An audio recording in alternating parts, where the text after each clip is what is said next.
പത്മനാഭ പാഹി ദിവസാര ഗുണവസന ശൗരേ പത്മനാഭ പാഹി. In the erstwhile state of Travancore,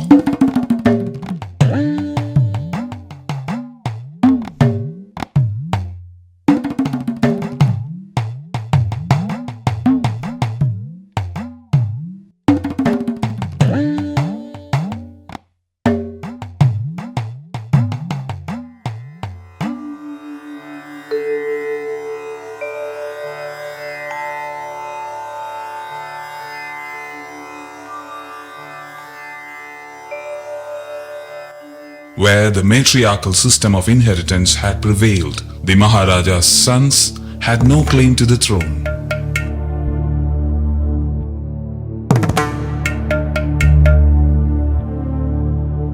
It was the Maharaja's sister's son or sons who would inherit the claim to the throne. In the period of 1885 to 1924, the reigning Maharaja Srimoolam Thirunal had no direct nephews to succeed him.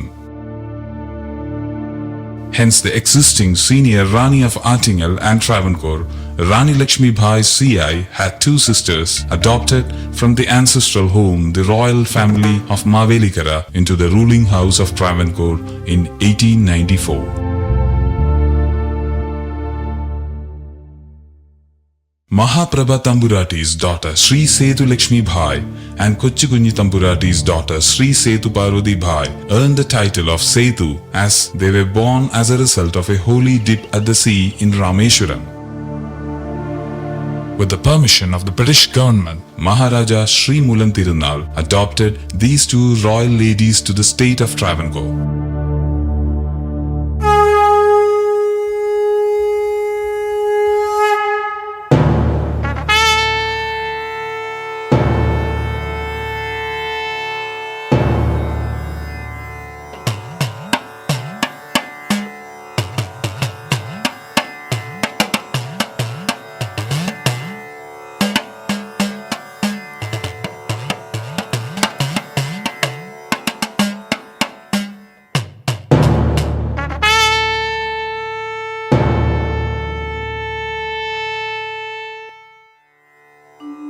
The children started living in Travancore with senior Rani Laksmibai CI and her husband Valiya Koi Tamburan.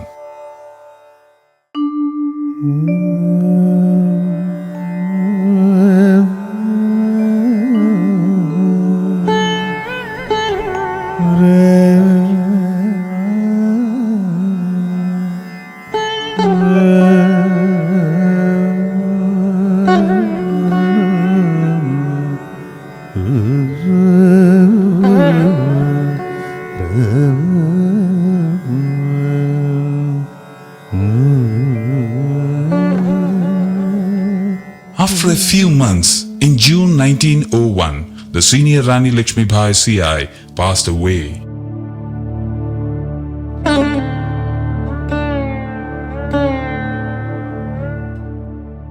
Sethu Lakshmibai was anointed the senior Rani of Attingal at the age of 5.5 and Sethu Parvati Bhai as the junior Rani at the age of 4.5.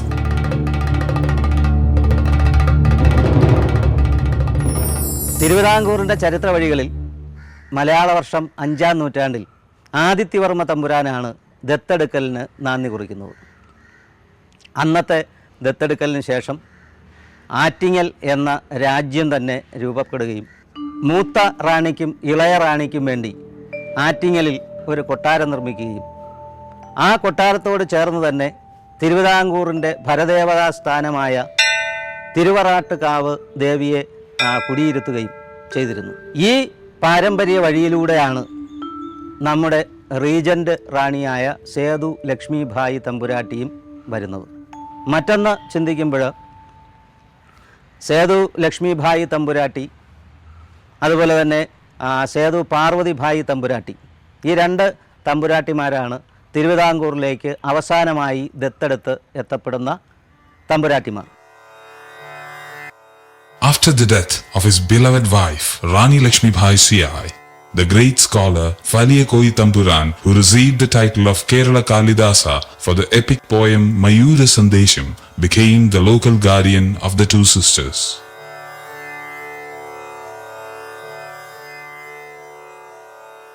Miss D.H. Watts was appointed for the education of the children.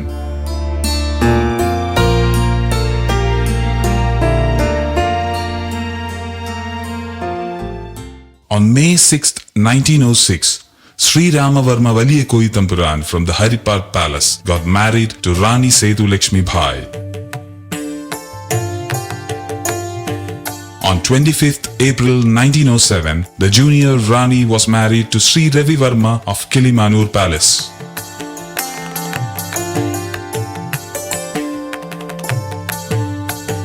The junior Rani gave birth to a male child. On December 30th, 1923, a daughter was born to senior Rani. That little girl was named Lalitamba Bhai.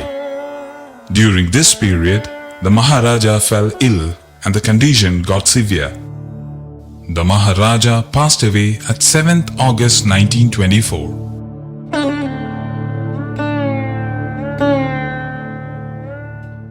As a senior Rani of Attingal, she would have to rule the state until her nephew, the son of junior Rani, Sri Chitra Thirunal, was old enough to take over the responsibility.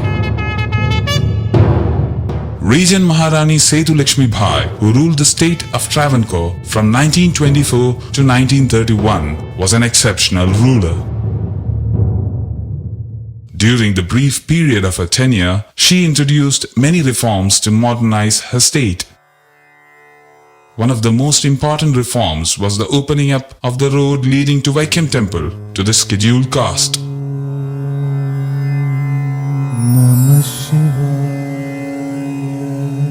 Let me briefly touch upon her significant contributions to the modernization of Travancore. One of the first reforms she made was to open up roads leading to Vaikam Temple for scheduled castes. If this step had not been taken, it is doubtful whether the temple entry proclamation that came later would have been accepted by the conservative members of society. Gandhiji hailed this step with enthusiasm when he wrote in Young India on April 23, 1925, I quote, "I tender my congratulations to the Travancore government on the admirable spirit with which it is acting in the manner of a long-delayed reform." Unquote. Hindu സമുദായത്തിലെ സമസ്ത ജനവിഭാഗങ്ങൾക്കും ക്ഷേത്രങ്ങൾ കയറാനുള്ള അനുവാദം വേണമെന്നുള്ളതായിരുന്നു ക്ഷേത്രപ്രവേശനത്തിൻ്റെ ആവശ്യം. പക്ഷേ അത് കൊടുത്തില്ലെന്ന് മാത്രമല്ല, ക്ഷേത്ര വഴികളിൽ കൂടി പോലും സവർണ ജാതിക്കാർ അവർണരെ വഴി നടക്കാൻ അനുവദിച്ചിരുന്നില്ല. ഹിന്ദു സമുദായത്തിലെ ഈ തൊട്ടുകൂടായ്മയ്ക്കും തീണ്ടിക്കൂടായ്മയ്ക്കും എതിരായി ആദ്യം ഉയർന്ന ജനരോക്ഷമായിരുന്നു ശ്രീമൂലം തിരുനാളിൻ്റെ കാലത്തുണ്ടായ വൈക്കം സത്യാഗ്രഹം. ഈ സമരം തുടർന്നുകൊണ്ടിരിക്കുമ്പോഴാണ് ശ്രീമൂലം തിരുനാളിൻ്റെ മരണവും റീജൻറ്റ് മഹാറാണി അധികാരമേക്കുന്നത്. ഈ സമയത്ത് 1925 വൈക്കം സത്യാഗ്രഹത്തിന് പിന്തുണയുമായി മഹാത്മാഗാന്ധി വൈക്കത്തെത്തി. അങ്ങനെ ഗാന്ധിജി റീജൻറ്റ് മഹാറാണി സേതു ലക്ഷ്മിബായിയെ കണ്ടു. മഹാത്മാഗാന്ധി എന്നെ അത്ഭുതപ്പെട്ടുപോയി. കാരണം മഹാത്മാഗാന്ധി ദക്ഷിണാഫ്രിക്കയിൽ നിന്ന് വന്ന ആദ്യം പങ്കെടുത്ത ഒരു സമരവും സമരം കഴിഞ്ഞ് വന്ന ഒരു വലിയ സംഭവം ബനാറസ് ഹിന്ദു യൂണിവേഴ്സിറ്റിയുടെ ഉദ്ഘാടനത്തോടനുബന്ധിച്ച് നടന്നിട്ടുള്ള ഈ രാജാക്കന്മാരുടെ വരവും വേഷഭൂഷാദികളും ബ്രിട്ടീഷ് ഗവൺമെൻറ് ഉദ്യോഗസ്ഥന്മാരുടെ അഹങ്കാരവും ഒക്കെ ആയിരുന്നു. അന്ന് ഇതിനെതിരായി ആ സമ്മേളനത്തിൽ പ്രസംഗിച്ചു ഗാന്ധിജി. ഈ രാജാക്കന്മാരെയൊക്കെ ആക്ഷേപിച്ചുകൊണ്ടും പിന്നെ ബ്രിട്ടീഷ് റെസിഡൻറ്റ് ഉദ്യോഗസ്ഥന്മാർ കാണിക്കുന്ന കൊള്ളരുതായ്മകളെ പറ്റി അദ്ദേഹം പറഞ്ഞു. അപ്പോൾ അന്ന് അധ്യക്ഷം വഹിച്ച അനിബസൻ്റ് സിറ്റ് ഡൗൺ ഗാന്ധി എന്ന് ഗാന്ധിയെ പറയുക പോലും ചെയ്തു, പ്രസംഗം നിർത്തിച്ചു. അപ്പോൾ രാജാക്കന്മാരോടൊക്കെ അടങ്ങാത്തൊരു പുച്ഛം ഗാന്ധിജിക്കുണ്ടായിരുന്നു. പക്ഷേ ആ പുച്ഛമെല്ലാം മാറിയത് റീജൻറ്റ് മഹാറാണിയെ കണ്ടതോടുകൂടിയാണ്. ഗാന്ധിജി പിന്നീട് യങ് ഇന്ത്യയിൽ എഴുതി, ഇതുപോലൊരു റാണി വേഷഭൂഷാദികളും വജ്രക്കല്ലുകളും സ്വർണ്ണാഭരണങ്ങളും നിറഞ്ഞ ഒരു റാണിയായിട്ടാണ് ഞാൻ അവരെ കരുതിയിരുന്നത്, ഞാൻ മനസ്സിൽ സങ്കല്പിച്ചിരുന്നത്. പക്ഷേ ലളിതമായ വസ്ത്രം ധരിച്ച ഒരു മഹാദിയുടെ സവിധത്തിലേക്കാണ് ഞാൻ ആദ്യം കടന്നു ചെന്നത് എന്ന് പറഞ്ഞ് ഗാന്ധിജി എഴുതി. ഇന്ത്യയിലെ മഹാരാജാക്കന്മാർക്കും മഹാറാണിമാർക്കും ഒരു മാതൃകയാണ് റീജൻറ്റ് മഹാറാണി സേതു ലക്ഷ്മിഭായി എന്ന് ഗാന്ധിജി പിന്നീട് യങ് ഇന്ത്യയിൽ എഴുതി. അപ്പം ഗാന്ധിജി റാണിയോട് ചോദിച്ചു, ഈ സമസ്ത ഹിന്ദുക്കൾക്കും വഴി നടക്കുന്നതിന് അങ്ങേക്ക് അനുവാദം കൊടുത്തുകൂടി? അപ്പോൾ റാണി പറഞ്ഞു, ഞാൻ ഒരു താൽക്കാലിക ഭരണാധികാരിയാണ്, എൻ്റെ മകൻ, അതായത് അനിയത്തിയുടെ മകൻ ചിത്രനാൾ മഹാരാജാവാണ് അടുത്ത ഭരണാധികാരി, അദ്ദേഹം വരുമ്പോൾ ഇത് തീർച്ചയായിട്ടും അനുവദിക്കും എന്ന് റാണി പറഞ്ഞു. In 1920, when the initial preparations to commence the Cochin harbour began, the government of Madras back then invited the collaboration of Travancore also in the project. Mainly because the expenses to build the harbour were far too high for the Madras government and the King of Cochin to bear alone. The Maharaja of Travancore, Pooradam Thirunal, finally gave consent to draft an agreement by 1923, but nothing was finalized up until his death.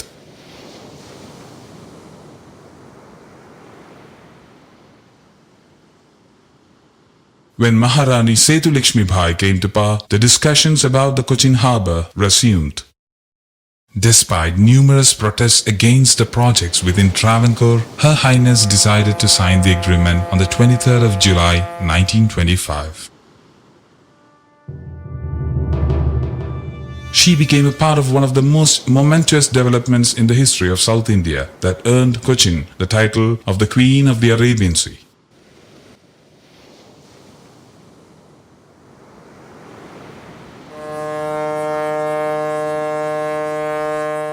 Her Highness was a zealous promoter of women's welfare. The College for Women in Trivandrum was upgraded, thereby giving women an opportunity to be at par with men in educational qualifications. The Maharani was a zealous promoter of women's welfare, as is evident in 1924. Dr. Mrs. Punan Lucas was made surgeon in charge of the Women and Children's Hospital, making her the first lady to be the head of a major department. She was later given a seat in the Legislative Council, thereby making her the first lady legislator. The Sri Moolam Popular Assembly revised its rules to allow women to become members and to vote. In 1927, the Maharani opened the study of law to female students, so that in a few years, Miss Anna Chandy became the first woman judicial officer, not only in Travancore but in the entire Anglo-Saxon world. The Women's College in Trivandrum was upgraded, and women passing out of that college were able to apply for posts that had hitherto been taken only for men. And this at a time when other parts of India were yet to awaken to the potential of employed women. In many ways, the Regency heralded a new era in social, economic and political fields. ഈ റാണിയുടെ ഭരണത്തെ നമുക്ക് വിലയിരുത്തുമ്പോൾ പ്രാകൃതമായ ദേവദാസി സമ്പ്രദായത്തെ അവർ നിർത്തൽ ചെയ്തു. അതുപോലെ തന്നെ ക്ഷേത്രങ്ങളിൽ പൂരപ്പാട്ടുണ്ടായിരുന്നു. അശ്ലീല ചൊവ്വ ഉള്ള പാട്ടിനെ അവർ നിർത്തലാക്കി. പിന്നെ ഉള്ളത് നമ്മളെ വൈദ്യുതി ഉൽപ്പാദനമാണ്. നമ്മൾ ഇന്ന് കാണുന്ന പവർ ഹൗസ്, അവിടെ ജനറേറ്റർ വെച്ച് വൈദ്യുതി ഉണ്ടാക്കി വിതരണം ചെയ്തു. തിരുവനന്തപുരത്തെ റെയിൽവേ അതുവരെ ഉണ്ടായിരുന്നത് വേലി വരെയായിരുന്നു. ആ റെയിൽവേ തമ്പാനൂരിലേക്ക് നീട്ടാനുള്ള നടപടി സ്വീകരിച്ചതും ഇദ്ദേഹമാണ്. തിരുവനന്തപുരത്ത് കാണുന്ന ശുദ്ധജല വിതരണ പദ്ധതി, അത് അരുവിക്കര ഒരു ഡാം കെട്ടി അതിൻ്റെ പണി തുടങ്ങിയതും റീജൻറ്റ് മഹാറാണി സേതു ലക്ഷ്മിഭായി തന്നെയാണ്. അവരുടെ ഭരണ നിപുണത തെളിയിക്കുന്ന ഒരു സംഭവമാണ് മൺട്രോ തിരുത്ത് ഐലൻഡിനെ പറ്റിയുള്ള തർക്കം. മൺട്രോ സാഹിബിൻ്റെ കാലത്ത് CMSകാർക്ക് കൊടുത്ത ഒരു സ്ഥലമാണ്. അതിൻ്റെ ആദായം എടുത്താണ് വിദ്യാഭ്യാസ പ്രവർത്തനം നടത്തിയിരുന്ന CMSകാർ. കുറേ കഴിഞ്ഞപ്പോൾ അതിനകത്ത് അവകാശ തർക്കവും അടിയും ബഹളവും ഒക്കെ ഉണ്ടായി. അങ്ങനെ വന്ന സമയത്ത് റാണി തീരുമാനിച്ചത് ആ മൺട്രോ തുരുത്തെന്ന് പറയുന്ന ആ സ്ഥലം തിരുവിതാംകൂർ ഗവൺമെൻറ് ഏറ്റെടുത്തിട്ട് തിരുവിതാംകൂറിനോട് ചേർക്കുകയും ഒരു നിശ്ചിത എമൗണ്ട് ആണ്ടുതോറും അവർക്ക് നഷ്ടപരിഹാരമായി കൊടുക്കുകയും ചെയ്തു. The reign of Her Highness Sethu Lakshmibai will always be remembered as the most progressive phase in the history of Travancore. New roads connecting Kollam to Cochin and the high ranges to Cochin Port, such as Neriamangalam Pallivasal High Road, helped to increase the revenue of the state by 28% in 5 years. Bridges connecting hitherto difficult stretches increased communications to many parts of Travancore. Rail transport also increased, and it was in her reign that the central station in Trivandrum was built. Telephone lines, telegraph facilities, electricity, water connections came to Trivandrum during her reign. The first seeds of a democratic system of government came into effect with the introduction of the Panchayat system of administration, where 2/3 of the seats were filled by election and 1/3 by nomination. The Marumakatayam law of inheritance of assets by nephews of the deceased was replaced by the Makkatayam law, by which children of the deceased had a right to their parents' wealth. The list is long and cannot be dealt with in detail here, so I have mentioned just some of the more prominent changes initiated by her.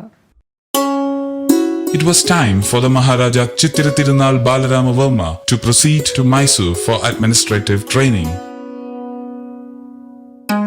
After the training, the Viceroy of the time decided that His Highness Sri Chittira Thirunal Balaramarama should be handed over the reign in November 1931. On November 6, 1931, the Regent Queen handed over the reign. In the short period of time made available to her, she performed the duties sincerely. She desired to lead a peaceful life henceforth. Thereafter, Maharani's primary attention was on her family matters. Maharani got enough time to spend with her husband and children.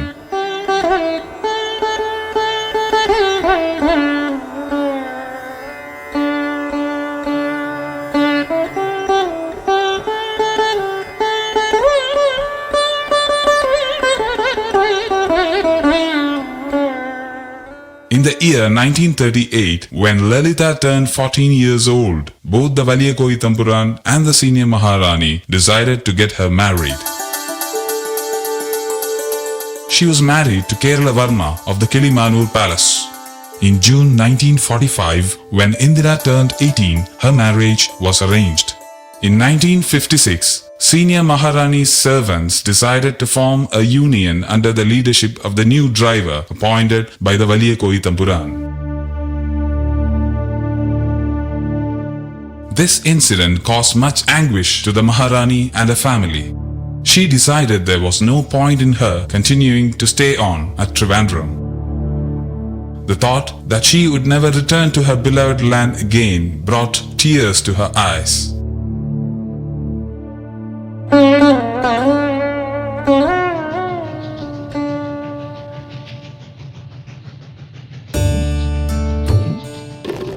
In Bangalore, she bought a piece of land next to her daughter Lalita's house. She had a new bungalow built on it.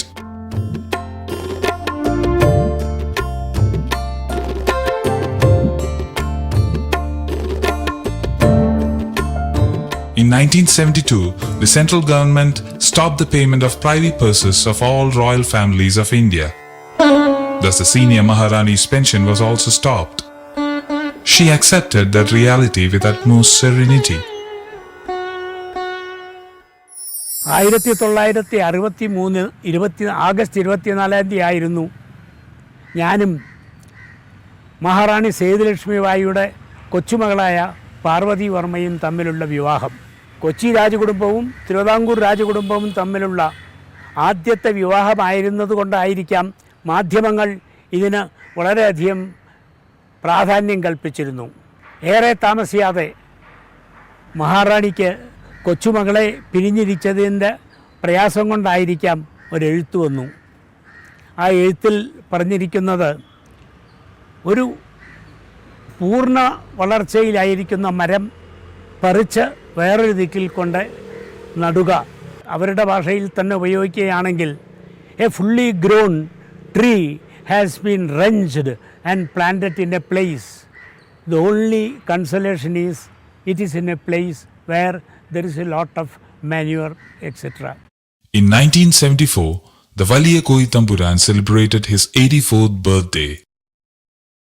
Many people came to see him and to receive his blessings. Valiya Koyithampuran went to the senior Maharani's room. They had shared so many years of their life together and had gone through some of the most difficult times, sharing their joy and sorrows. Many of their friends and relatives, people who had played significant roles in their past, were dead, and they were now left to keep each other company. For how many more years? A year later, Valiya Koyithampuran died on 29th December 1975. After Valiya Koyithampuran's death, Maharani rarely received guests. When the Karnataka state government introduced the Urban Land Ceiling Act, Maharani divided her property amongst her grandchildren. Around that time, she remarked to a visitor, "Once upon a time, a whole kingdom was mine."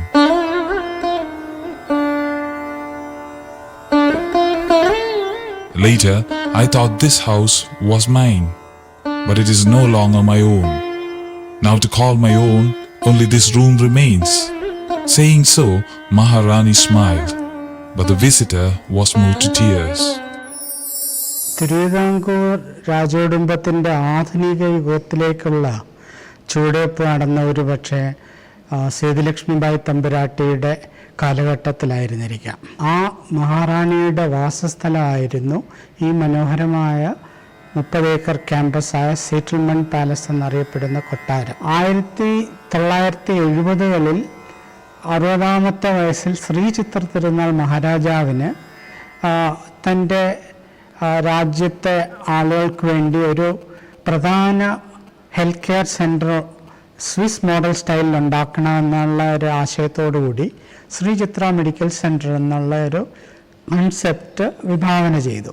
അതിൻ്റെ ആദ്യ ഡയറക്ടറായി വന്നത് മാവേലിക്കര രാജകുടുംബാംഗം ആയ doctor MS Valiathan എന്ന ആദ്യ medical college ട്രിവാൻഡ്രത്തിലെ batch അംഗമായിരുന്നു. അദ്ദേഹത്തിൻ്റെ നേതൃത്വത്തിൽ ഈ ശ്രീ ചിത്ര മെഡിക്കൽ സെൻറ്റർ നാഷണലൈസ് ചെയ്ത് ശ്രീ ചിത്ര തിരുനാൾ institute of medical science and technology ആയി മാറി.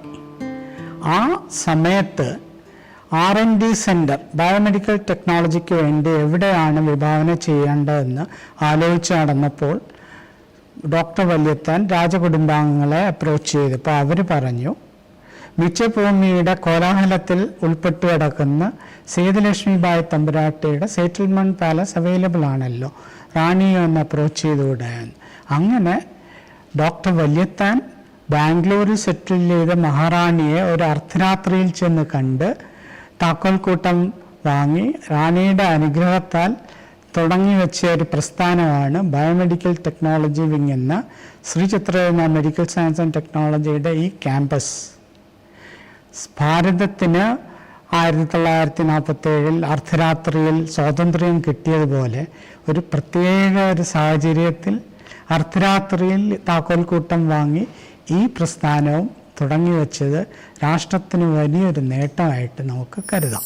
I knew her as a kind and understanding grandmother who was always there to help me during the difficult period of growing up.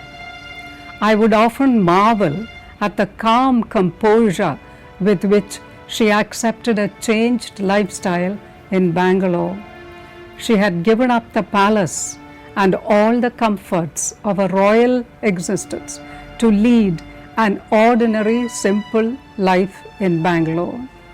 The very same railway station that was built during her reign saw her enter into a railway compartment and travel out of her beloved land. An unforgettable person, yet there still remains the sad fact that there is no memorial in her name in Thiruvananthapuram.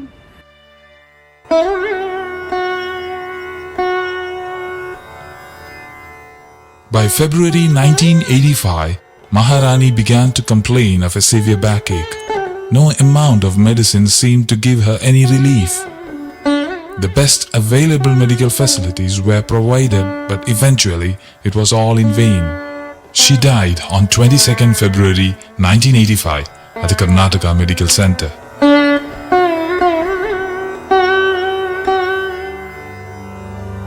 അനശ്വര പ്രകാശധാര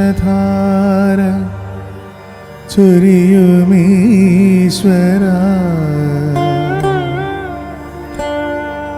അനർഗളം പ്രപഞ്ചമാകെ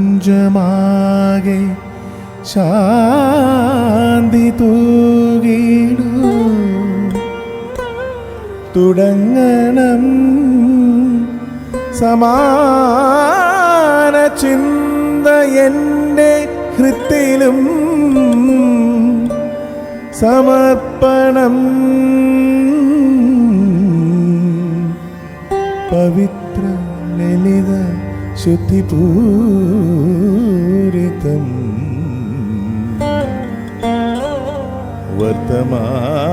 വർത്തമാന കാലമതിനു നാന്ദിയാകണം ഇത്രമാത്രമാണെനിക്കു യാചന നാഥ അങ്ങു നൽകും ശാന്തി ഭൂവിൽ എങ്ങുമെത്തണം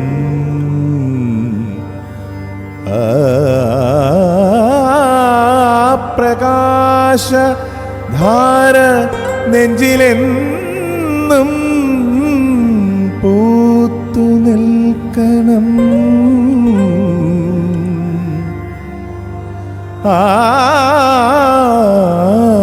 പ്രകാശ ധാര